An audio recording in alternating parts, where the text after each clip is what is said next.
प्रिय साथीहरू, आज म तपाईहरूलाई एउटा यस्तो कथा सुनाउन गइरहेको छु जुन हाम्रो मनको असीमित शक्ति र यसले कसरी असम्भवलाई पनि सम्भव बनाउन सक्छ भन्ने प्रमाण हो। मनको चमत्कार, बरफको गुफामा जीवनको नृत्य। कथा सुरु हुन्छ विशाल र रहस्यमय हिमाली पर्वतको काखमा रहेको एउटा दुर्गम बरफको गुफाबाट।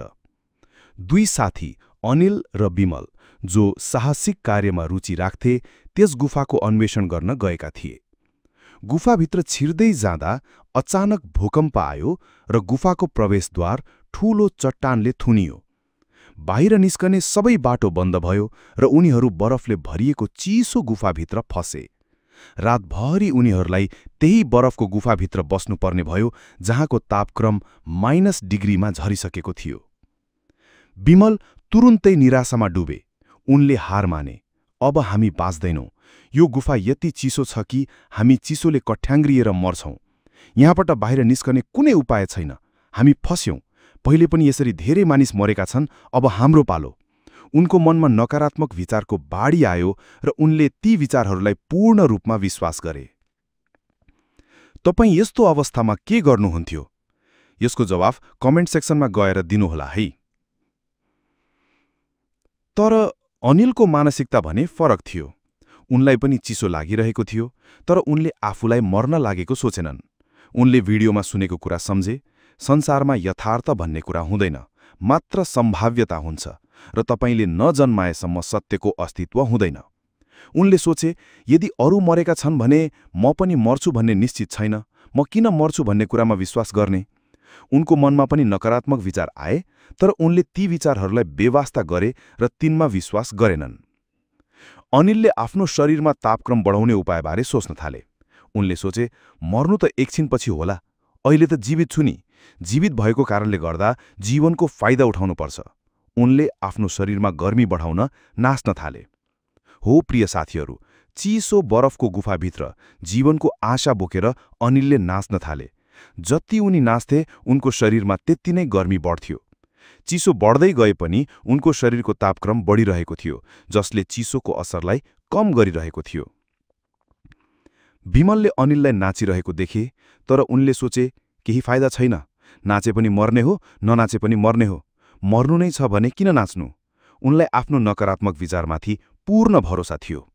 उनी हिलचुल नगरी बसिरहे र बिस्तारै उनको शरीर चिसोको कारण शिथिल हुँदै गयो।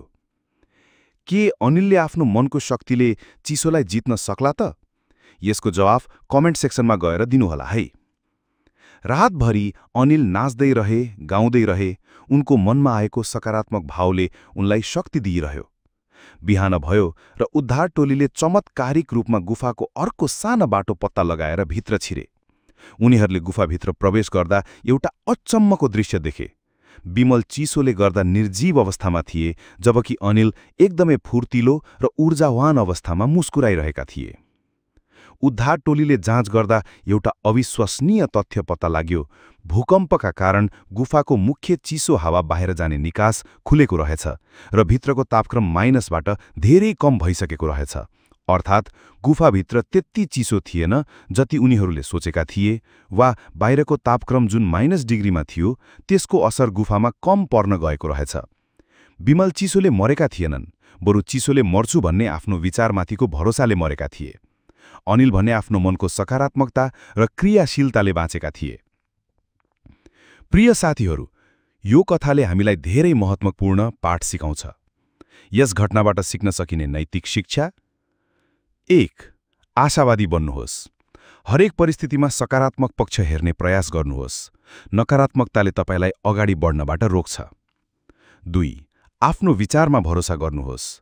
यदि तपाईँ नकारात्मक विचारमा विश्वास गर्नुहुन्छ भने तपाईले प्रयास गर्न छोड्नुहुन्छ र हार मान्नुहुन्छ। तर यदि तपाईँ सकारात्मक विचारमा विश्वास गर्नुहुन्छ भने तपाईले समाधानको बाटो खोज्नुहुन्छ। 3. क्रियाशील रहनुहोस्। समस्या आउँदा हात बाँधेर बस्नुको सट्टा केही न केही गर्दै रहनुहोस्।